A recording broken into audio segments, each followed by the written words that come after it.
নড়াইলের শিশু হত্যার বিষয়ে আরও জানাতে যুক্ত হচ্ছেন সহকর্মী আব্দুল সাত্তার। সাত্তার, আপনাকে দেখতে পাচ্ছি মসজিদের সামনে অবস্থান করছেন আপনি। শিশুটির দাফন এবং জানাজা শেষ হয়েছে কিনা সেই তথ্য জানাবেন, একই সঙ্গে জানাবেন যে অবরোধটি চলছিল, সড়ক অবরোধ করে বিক্ষোভ চলছিল, সেটি এখনও চলমান আছে কিনা, কী তথ্য আছে আপনার কাছে? আরিফ, আপনাকে ধন্যবাদ। আসলে আপনি যেমনটা বলছিলেন যে জান্নাতুল মাওয়ার কিন্তু শেষ বিদায়ের প্রস্তুতি চলছে। আমি একটি মসজিদের সামনে দাঁড়িয়ে আছি। এখানে কিন্তু অর্থাৎ এখন আসরের নামাজের প্রস্তুতি চলছে। আসরের নামাজের পরেই কিন্তু তার জানাজার নামাজ অনুষ্ঠিত হবে এবং তারপরে কিন্তু স্থানীয় কবরস্থানে তাকে দাফন করা হবে।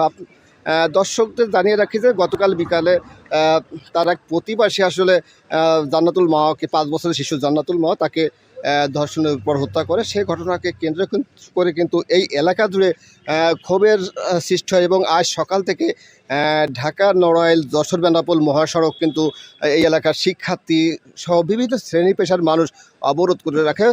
বিকাল 2:45টার দিকে নড়াইল 1 আসনের সংসদ সদস্য বিশ্বাস জাহাঙ্গীর আলম এবং পুলিশ সুপারের নেতৃত্বে একটি টিম এসে আন্দোলনকারীদের সাথে কথা বলে এবং তাদেরকে বিচারের আশ্বাস দেওয়ার পরে কিন্তু তারা অবরোধ ভঙ্গ করে। সব কিছু মিলায়ে কিন্তু এবং মৃতদেহর কিন্তু জানাজা বিশেষ করে ময়না তদন্ত দুপুরে সম্পন্ন হয় এবং তারপরে তার স্বজনদের কাছে মৃতদেহ হস্তান্তর করে এবং গোসল শেষে কিন্তু এখন জানাজা হবে এবং জানাজার পর পরিবারের এবং যারা স্বজন আছে তাদের দাবি আসলে দেশের বিভিন্ন এলাকায় যে ধর্ষণের ঘটনাগুলো ঘটে সেগুলো আসলে বিচার আসলে যেভাবে মানে স্বজনরা দাবি করে সেভাবে আসলে বিচার হয় না। দীর্ঘসূত্রিতার কারণে অনেক ধর্ষণের ঘটনায় কিন্তু বিচার হয় না। ঠিক এখানেও কিন্তু যারা স্বজন এবং এলাকাবাসী তারা একটা বিষয় বারবার বলছিলেন যে শিশু জান্নাতুলের যে ধর্ষণকারী তাকে আজ সকালের দিকে স্থানীয় লোকজন গ্রেপ্তারের পরে তাকে পুলিশের সুপর্দ করে, কিন্তু সে এই যে জান্নাতুলের যে হত্যা ধর্ষণকারী তারও কি সঠিকভাবে বিচার হবে কিনা তা নিয়েও কিন্তু তাদের ভিতরে সংশয় রয়েছে। কেননা আইনের এবং বিচারের দীর্ঘসূত্রিতা সহ নানান রকম জটিলতার কারণে কিন্তু সাধারণত বিচার হয় না।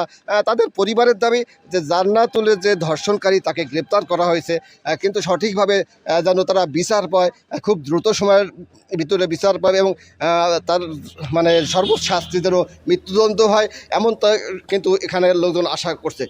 এই ছিল জান্নাতুল হত্যাকাণ্ডের সর্বশেষ। ধন্যবাদ সাত্তার।